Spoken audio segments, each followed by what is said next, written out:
જય હિન્દ મિત્રો, આજે પોલીસ ઘરની બહાર બેઠી છે અને મને ઘરની બહાર નહીં નીકળવા દે. કાલ રાતના મને ફોલો કરે છે. કાલે હું સામાજિક કામથી બહાર ગઈ હતી અને આવી રહી હતી તો રોડ ઉપર જ મને રોકવામાં આવે છે અને ક્યાં જવું છે આવી ઇન્ક્વાયરી કરવામાં આવે અને પછી મને જવા દેવામાં કહેવામાં આવે છે. એટલે હું મારા ઘર તરફ આવી તો એ લોકો કાલના મને ફોલો કરે છે, આખી રાત અહીંયા જ બેઠા છે. સવાલ એ છે કે અમે જ્યારે ખેડૂતોનો અવાજ બનીએ છીએ, આજે બોટાદમાં અમારી ખેડૂત મહાપંચાયત છે તો ત્યાં અમે લોકો ના પહોંચી શકીએ, અમે ખેડૂતોનો અવાજ ન બનીએ, ખેડૂતોનો સાચી વાત લોકો સુધી ના પહોંચે, એટલા માટે આ બધું ભાજપના ઈશારા ઉપર થઈ રહ્યું છે. મારે એટલું કહેવાનું છે કે પોલીસ આજે અમને ઘરની બહાર જવા નહીં દે. ખાલી એક બોટાદ જવાનો સવાલ નથી, બોટાદ તો જવાની દૂરની વાત છે, પણ અત્યારે અમારે સામાજિક કામથી કે અન્ય કોઈ કામથી બહાર જવું હોય તો પણ નથી જવા દેતા.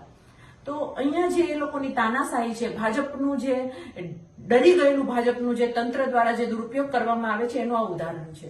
ખેડૂતોનો અવાજ અમે હંમેશા બનીએ છીએ અને બનતા રહેશું. આજ બોટાદમાં મહાપંચાયત ખેડૂતોનું જે આયોજન કરવામાં આવ્યું હતું એને લઈને આખા ગુજરાતમાંથી અનેક લોકોને અરેસ્ટ કરવામાં આવ્યા છે, અનેક લોકોની ધરપકડ કરવામાં આવી છે.